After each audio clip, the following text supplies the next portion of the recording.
I realize that changing a child's diet can be daunting, especially for a child with autism. You want to know what food you can eat, what ones to avoid, and then you hear so much about removing all the carbohydrates. And I have lived that for years myself. But there are some healthy carbs that can go into your child's diet that won't excessively feed the candida as we're trying to starve them out. And I'll talk about that today too in this episode, because I want you to understand that there is the importance of kind of a little bit of balance, and that the brain needs a little bit of glucose or sugar, which is converted from carbs. But the essential piece is to avoid the processed, refined, and bad carbohydrates. So let's dive into this, because it has a lot to do with your child's behaviors as well. Not only the candida overgrowth and the inflammation in the gut and all the things that implies, because that's going to cause a lot of sleep issues, inability to focus, even speech issues, irritability. All of these things are involved. So we want to go to the source. We're always about getting to the solution that is really grabbing at the core root cause, rather than just trying to mask symptoms or short-term fixes. We want long-term results, and we want real results. So how do you do this process? So when removing the inflammatory foods from the diet, we are simultaneously taking away the sugars that the candida and other pathogens are using to thrive. As this happens, we're likely to see triggering symptoms such as heightened behaviors, worsened sleep, lethargy. They can be really, really fatigued.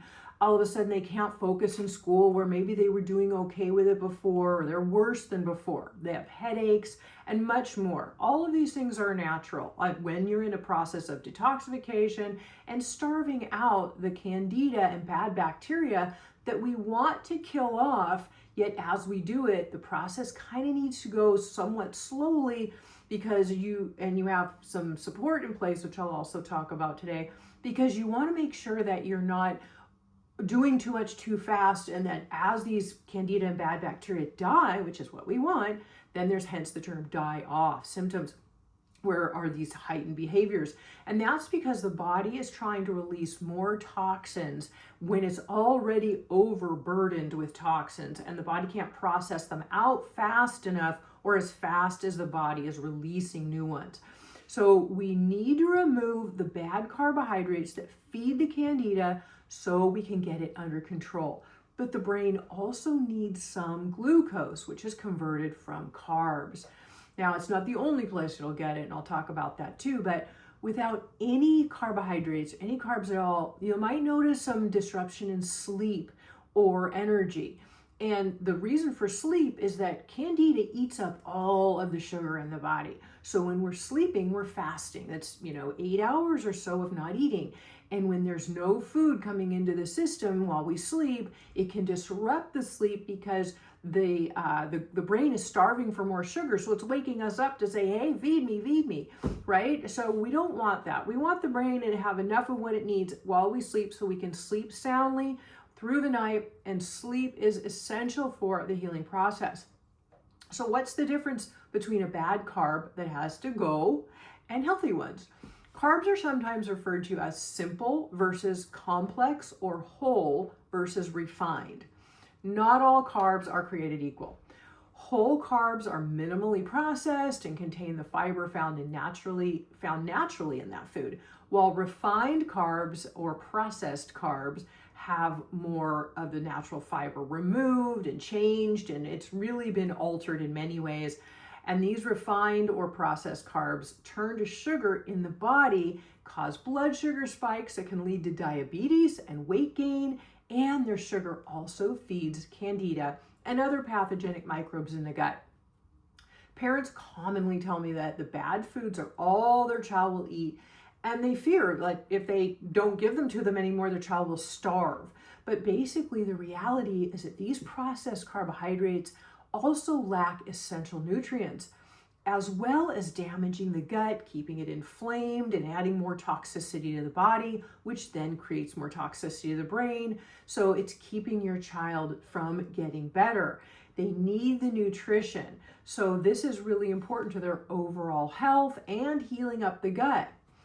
So some of the bad processed carbs with grains that you want to avoid are also high in carbohydrates, and they include, but are not limited to, gluten, which is the protein in wheat, white bread, refined pastas, white rice, crackers, breakfast cereal, pizza dough, potato chips and products made with potato starch and potatoes in general. Instant oatmeal and oats in general are not a good idea either. Corn, these are just some of the more typical ones that, are obvious. Additionally, be sure to avoid dairy because especially cow's milk is highly inflammatory and has natural high sugar content, a very natural high sugar content.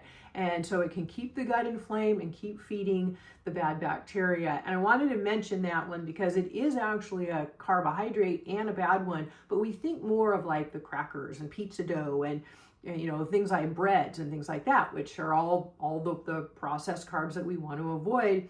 But also there are additional things like cow's milk. I have a top 7 food guide of the foods to avoid and learning why you want to avoid those and what they are. So if you want that, you can get it at autismcheatsheet.com, and I'll link to everything in today's show notes, this is show number 210. So what is a healthy carb? Healthy carbs are whole food, minimally processed, and grain-free. Contrary to popular belief, grains are not good for us. There are a lot of negatives to them. There's even a great book called Grain Brain by a neurologist, Dr. David Perlmutter, who talked about this and how grain is really bad for the brain. Basically, these are acceptable in moderate amounts, even on a Candida diet, but the key word here is moderation. So we're moving the bad carbs, such as processed ones, to help starve out the Candida. However, if sleep becomes disrupted from a lower carb diet, then you can add some healthy carbs in and give some protein, carb, and a snack of protein and carbs together before bedtime, like sliced apple and almond butter is a good combo right before bed sometimes, to help feed a little bit of sugar and a little bit of carb with a little bit of the added protein that almond butter has in it. So that can be a good solution. To give your child's brain some food with glucose to help sleep and to help a bit with calming, because it will also sometimes help calm them a little bit, you can add some grain-free whole food carbs back into the diet. Now, what are some of them? One of them, and one of my favorite ones, is actually cassava. I'll also add to the show notes a tortilla recipe that you can make at home with cassava. There are also in health food stores, there are some, spaghetti or, pastas that are made with cassava. You want to read your labels because you don't want potato starch and tapioca starch and all this junky bad carb stuff in a gluten-free product, and that is commonly what they do. So cassava is a good one. Amaranth, buckwheat, millet, also some berries. Now again, don't overdo the quantity because of the sugar content, but berries actually have a natural high amount of fiber in them, so it slows down the absorption of the sugar in the body as they're being digested. So in moderation, some berries are okay. Occasional zucchini and butternut squash. We want to avoid the high starch veggies, okay? So those are really, really minimal. So do this again in moderation because too much carb is not a good thing, but a little of the right kind, again, the right kind can be. It's not a license to overload. This is what a lot of parents do when I, share this information. So I really want to make sure that you hear me with that. You do not want to just feed your child tons of it and nothing else, right?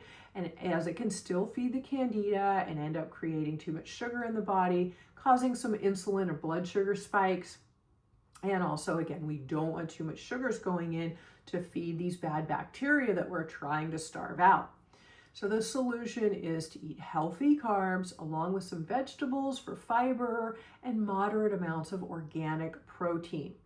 So the next question I always come up on is, Karen, my child's a picky eater, they won't eat anything else. So how do I do this? Okay, the transition to healthier food can be a slow one, but you can start by reducing or removing one bad food at a time while adding in a little bit more of one of the new healthy foods.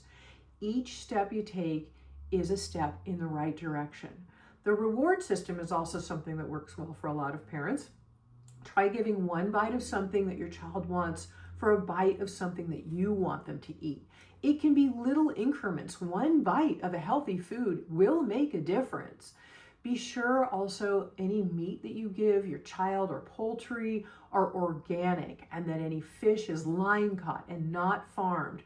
We don't want to be adding pesticides and hormones and antibiotics into your child from these protein sources, which are very common when they're conventional and not organic. So you want to read your labels and make sure they're organic and none of these things are added. These can contribute to heightened symptoms. And also know that if your meat is left over in the fridge, each day it's left over, it creates histamines naturally on it. And so you want to freeze your leftovers, because our kids are very, very histamine sensitive. Be sure they're on a low histamine diet and low oxalate diet. And I've done an episode on these in the past, and I will link to it in the show notes. But know that these contributing symptoms of new foods, even a healthy one sometimes, can be contributing to sleep issues and anxiety, because with a histamine trigger, they'll very commonly get a lot of anxiety and heart palpitations and things like that. And you might have even noticed it in yourself. So also stick to organic green and cruciferous veggies. They're very helpful. Lettuce and broccoli are good options. Organic cauliflower wraps are helpful too. Start with small quantities of greens, since the fiber can be really hard to digest at first with a weak digestive system. So even as much as a tablespoon of broccoli, and it can be pureed and mashed up, and you can even mix it in with something that they want to eat. At first, while you're transitioning with one of the bad foods, you can mix in a little bit of pureed healthy food in with it. And again, start with small quantities, because again, if it's fiber, there could be some digestive irritation just at first, as the body is starting to reorganize and the gut is still kind of weak at first. Nuts are a good choice for a healthy, good fats and also protein source. Not peanuts or cashews. They actually have a lot of inflammatory aspects to them, but other nuts are really good. My favorite are macadamias. Also olives and cold pressed organic or extra virgin olive oil is very good. Coconut oil is also good and good for the brain. Do not give vegetable oils or corn. These are bad. A lot of people don't realize that, and the bad oils will actually deplete good in the body. So you want to stay away from those. They can be actually very damaging to the health in multiple ways. Also avoid peas, and I also say a lot of time to avoid beans unless it's a very minimal quantity, because they're both high in inflammatory lectins. And lectins, again, create a lot of inflammation in the body and the gut, and we want to stop the inflammation in the gut so their gut can heal. Also, another thing to avoid are nightshades, which are things like the dark colored veggies, things including tomatoes and eggplant and things like that that are strong in color. Those can be very, very inflammatory as well. As you've likely already seen, the antifungal drugs, maybe that you used for Candida in the past, were short-term fixes. These are not long-term. And actually, Candida and fungi will hide in the tissues, in the gut lining and in the body when an antifungal drug is taken. So we think we're doing better, but once we stop taking it, then they come out and they're stronger than they were before, and this causes an even worse infection. So you might see at first, maybe there's a few months and you're thinking, wow, my child's doing so much better. And then all of a sudden they start regressing, going back, and then worse and worse and worse. And that is why it's so important to do this with things that are long-term, natural, and safe. I work with these in my program. I help parents all the time fight Candida and pathogens naturally and safely, and it's very, very effective. Again, specific supplementation for this, very specific, is important, but the first place, and very, very importantly to begin with, is the diet. It is essential for good results, and many people with strong Candida overgrowth, especially children with autism, may need to be on a more strict diet for up to a year or more. And this is how we help fight overgrowth long term. Remember, we're looking at long term, not a short term fix. That just leaves us right back at square one months from now. Also, know to detoxify your home. A lot of people don't think about this one. Besides food that is not organic, also be sure your child's not getting other contamination. Do a home detox by removing all chemical detergents, chemical cleaners. Use only non-toxic and healthy shampoos and soaps and lotions and toothpaste. Create home environment protection by making sure your home is mold-free. You're only drinking pure water with a quality water filter. You have electromagnetic field protection. I've done a recent episode on this that I will link to. This is very, very important, and a lot of people don't realize how serious it is. The one that I use and trust offers a 14-day free trial, and I will link to it in the show notes for you as well. And the link as well will, again, the show notes will be at naturallyrecoveringautism.com/210. This is episode 210. So at least try it to see the difference, because it's really important. Pathogens such as mold biotoxins and Candida will thrive in the presence of electromagnetic field radiation, and we are all surrounded by it all the time. It also causes a lot of sleep disruption, anxiety, brain fog, and a lot more, just to name a few. Begin any new supplement, any new food, or any new thing you do at a minimum amount to test the reactions, especially for children with autism that are very, very sensitive. Their gut is weak, and the bacteria in the gut will need time to adjust. So you may see some new behaviors to develop as you do this transition. Going forward slowly is always, always a good idea. Toxin binders such as activated charcoal, something you can pick up at the health food store, can be helpful during the times of transition while symptoms are presenting themselves. So if you see heightened symptoms, toxin binders are very important to be helpful on the journey. The body also cannot fight Candida as well when heavy metals are present, so you have toxin binders and other detox support supplements in place first. Then we can also begin natural, safe, heavy metal detoxification. This foundational support is really important as pathogens start to die. We need to cover it all. So you'd be surprised how often the co-infections of autism, such as mold biotoxins, Lyme disease, parasites, and PANS, or an autoimmune issue that the immune system starts attacking the brain. You've probably seen your child have like really heightened symptoms suddenly of OCD and clinginess and fearfulness. That's PANS. All of these things are hindering health and recovery. So really be sure to move forward very slowly, one thing at a time, as your child detoxifies, to minimize these die-off symptoms, which are those heightened behaviors. Remember, it's one thing at a time at its lowest possible dosage or quantity, so you can minimize symptoms. Very importantly, stay well hydrated. I can't emphasize this one enough, especially as the body is detoxifying. It helps to flush things out. So stay very well hydrated with a pure water source from a high quality filter. And I can link to one of those on the show notes for you as well. I can walk you through all of this. I know it's a lot, and there is a lot to know, and it's because it is life-changing.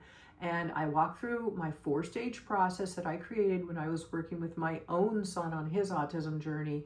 And it's all laid out for you in my free webinar, which is available for you to watch at naturallyrecoveringautism.com/free workshop. So if you want to help understand more of how this all works together, I talk about the gut healing process and diet and natural, safe, heavy metal detoxification, and also about those co-infections that I mentioned. It's all in the webinar, and also how I help parents walk through this every day, because I know you need support on the journey. Again, all the show notes for today will be at naturallyrecoveringautism.com/210. I want you to always know there are solutions, and the road to recovery can be much easier than you may have thought before. If this has been helpful for you, please be sure to subscribe and share it with at least one friend in need. And thank you, of course, for all you do for your child to improve their life. I'm here to support you on your journey. Take care, and I look forward to seeing you soon.